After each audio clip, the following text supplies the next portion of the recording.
날마다 솟는 샘물과 함께하는 오늘의 큐티 시간입니다. 2월 24일 수요일 오늘의 말씀은 사도행전 13장 13절로 24절의 말씀입니다. 바울과 및 동행하는 사람들이 바보에서 배 타고 밤빌리아에 있는 버가에 이르니 요한은 그들에게서 떠나 예루살렘으로 돌아가고 그들은 버가에서 더 나아가 비시디아 안디옥에 이르러 안식일에 회당에 들어가 앉으니라. 율법과 선지자의 글을 읽은 후에 회당장들이 사람을 보내어 물어 이르되, 형제들아, 만일 백성을 권할 말이 있거든 말하라. 바울이 일어나 손짓하며 말하되, 이스라엘 사람들과 및 하나님을 경외하는 사람들아, 들으라. 이 이스라엘 백성의 하나님이 우리 조상들을 택하시고 애굽 땅에서 나그네된 그 백성을 높여 큰 권능으로 인도하여 내사 광야에서 약 40년간 그들의 소행을 참으시고 가나안 땅 7족속을 멸하사 그 땅을 기업으로 주시기까지 약 450년간이라. 그 후에 선지자 사무엘 때까지 사사를 주셨더니 그 후에 그들이 왕을 구하거늘 하나님의 베냐민 지파 사람 기스의 아들 사울을 40년간 주셨다가 패하시고 다윗을 왕으로 세우시고 증언하여 이르시되, 내가 이새의 아들 다윗을 만나니 내 마음에 맞는 사람이라. 내 뜻을 다 이루리라 하시더니 하나님이 약속하신 대로 이 사람의 후손에서 이스라엘을 위하여 구주를 세우셨으니 곧 예수라. 그가 오시기에 앞서 요한이 먼저 회개 세례를 이스라엘 모든 백성에게 전파하니라. 새로운 아침입니다. 여호와 로이, 하나님은 우리의 선한 목자가 되십니다. 안디옥 교회의 파송을 받아 세계 최초의 선교 여행을 떠났던 바나바와 바울 일행이 처음으로 도착한 땅이 구브로 섬입니다. 이 선교 여행에는 바나바의 조카였던 마가 요한이 동행했습니다. 이들이 도착한 구브로 섬은 바나바의 고향이기도 합니다. 그 섬의 중심 도시는 파포스, 바보라는 곳인데 이 섬은 제법 커다란 섬이었기에 그 섬에는 로마에서 보낸 총독 서기오 바울이라는 사람이 거주하고 있었습니다. 서기오 바울에게 복음을 전하려고 했지만 그 땅의 박수 엘루마가 방해했고 복음을 방해했던 엘루마는 하나님의 놀라운 역사 속에서 일시 동안 소경이 되어 해를 보지 못했습니다. 엘루마가 그렇게 된 것을 보고 구브로 섬의 총독인 서기오 바울이 하나님을 믿게 되었고 이 일을 주도적으로 했던 사울은 그 이름이 바울로 바뀌어서 불리워지고 있는 것을 보게 됩니다. 오늘 본문은 그 후에 계속되는 바울과 바나바의 선교 여행에 관한 말씀입니다. 첫 선교지인 구브로 섬에서 선교 사역을 주의 능력과 하나님의 은혜로 성공적으로 마친 바울 일행은 그 섬에서 배를 타고 소아시아 지방의 내륙으로 들어갑니다. 그들이 도착한 곳이 소아시아 성의 밤빌리아 지역에 있는 버가라는 곳입니다. 그런데 여기서 바울과 바나바의 선교 여행팀에 큰 문제가 생깁니다. 바울과 바나바가 수종자로 함께 데리고 떠난 마가 요한이 버가라고 하는 곳에서 나는 계속 선교 여행에 동참할 수 없다고 하며 저희를 떠나 예루살렘으로 돌아간 것입니다. 함께 선교를 떠났던 사람이 도중에 포기하고 돌아갔다고 생각해 보십시오. 그 선교팀의 분위기는 어색해졌을 것입니다. 후에는 이 일이 불씨가 되어서 믿음의 거장인 바울과 바나바가 심히 다투어 갈라서게 되는 원인을 제공하기도 했습니다. 왜 마가 요한이 돌아서게 되었을까요? 이것은 매우 복잡한 문제로 이 새벽에 다룰 시간적인 여유가 없습니다. 하지만 감사한 것은 마가 요한이 나중에는 크게 변화되었습니다. 디모데후서 4장 11절 말씀에 보면 바울이 죽음을 눈앞에 두고 디모데에게 쓴 편지 내용 중에 이런 말씀이 있습니다. 너는 어서 속히 내게로 오라. 그런데 내가 올 때에 혼자 오지 말라 하면서 저와 마가를 데리고 오라고 했고 마가는 나의 일에 유익하다고 했습니다. 유익하다라고 하는 말은 힘이 된다는 것이고 기쁨이 된다는 말입니다. 그리고 더 중요한 것은 마가 요한은 후에 신약 성경 마가복음을 기록하는 저자가 됩니다. 마가 요한이 돌아갔지만 선교는 계속돼야 했기에 바울과 바나바는 불편함 속에서 다음 행선지인 비시디아 안디옥에 이르게 됩니다. 그리고 안식일에 회당에 들어가서 모인 사람에게 말씀을 전할 기회를 얻습니다.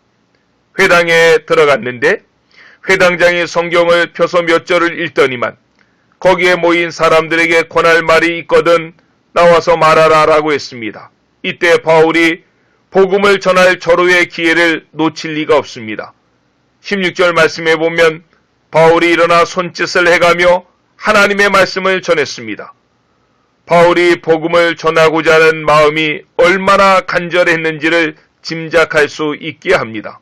그리고 17절로 41절까지의 말씀은 바울이 회당에서 긴 설교를 했던 설교의 전문입니다.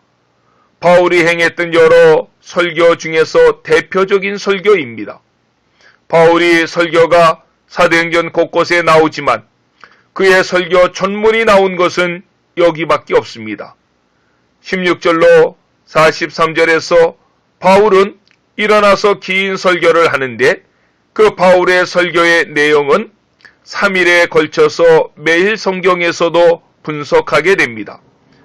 오늘은 첫 단락의 설교인데 오늘 설교 본문에 나타난 바울의 설교를 요약해 보면 다음과 같습니다. 이스라엘 백성의 역사를 말씀하면서 구주 예수를 역사 속에서 끌어내고 있습니다. 사도 바울은 하나님께서 우리 조상들을 많은 민족들 가운데 택하여 세우셨다는 선택에 대해서 말씀합니다.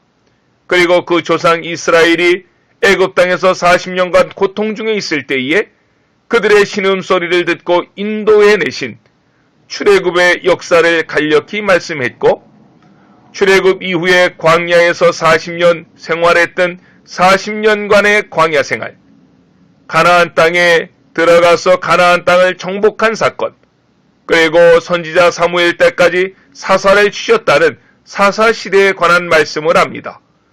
사사시대 말기에 이스라엘 백성들이 이방 나라같이 왕을 구할 때 마지막 사사였던 사무엘은 이스라엘 백성들은 자기를 버린 줄로 알고 하나님께 기도했는데 하나님은 말씀하십니다. 저들이 너를 버린 것이 아니라 나를 버렸다고 말입니다. 그러면서 베냐민 지파의 기스의 아들 사울을 왕으로 기름 부어 세우라고 말씀하시므로 왕정시대가 시작됩니다. 사울이 죽자 하나님은 다윗을 왕으로 기름 부어 세우셨는데 다윗은 하나님의 마음에 합한 사람이라고 말씀했습니다. 즉 바울은 그의 첫 설교의 소문에서 출애굽 때부터 다윗 시대까지 이스라엘의 역사를 짧게 소개해 나갔습니다. 그런데 역사의 전 진행 과정을 짧게 설명해 가면서 바울이 강조한 것은 언제나 하나님이셨다는 것입니다.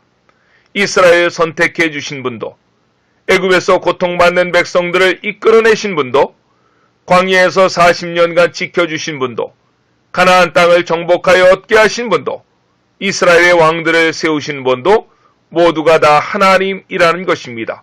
다 하나님께서 하신 일들이라는 것입니다.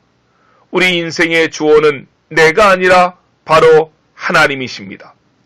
그러면서 바울은 하나님의 섭리와 계획 속에서 역사 무대에 다윗의 후손으로 오시는 예수 그리스도를 소개해 나갑니다. 본문 22절 중반절로 23절 말씀을 보십시오. 내가 이새의 아들 다윗을 만나니 내 마음에 합한 사람이라. 내 뜻을 다 이루게 하리라. 하나님의 약속하신 대로 이 사람의 씨에서 이스라엘을 위하여 구주를 세우셨으니 곧 예수라고 했습니다. 하나님의 마음에 합한 사람 다윗의 후손을 통해 하나님은 하나님의 큰 뜻을 이루게 하실 것이라고 말씀했는데 하나님의 마음속에 품은 가장 큰 뜻은 인간의 구원입니다. 이것이 바로 우리 인류를 향해서 품으신 하나님의 가장 커다란 뜻입니다. 하나님의 이 큰 뜻을 이룰 수 있는 분이 누구입니까? 예수 그리스도밖에 없습니다. 그분만이 우리의 구원자가 되시고 생명이 되십니다. 그 구원 역사의 주인공이 될 예수 그리스도의 탄생을 하나님은 그의 마음에 합한 사람 다윗의 후손을 통하여서 이루시겠다고 말씀하십니다. 내일 새벽과 모레 새벽에 바울의 설교를 더 깊이 살피게 될 것인데 모든 설교의 주제는 구주 예수였습니다. 오늘 하루도 예수님을 깊이 묵상하고 그분과 교제하며 사십시오. 또한 오늘 설교 제목이 복음 전할 기회를 놓치지 말라 하는 것인데 그분을 전할 기회가 될 때에 미루거나 놓치지 말아야 됩니다.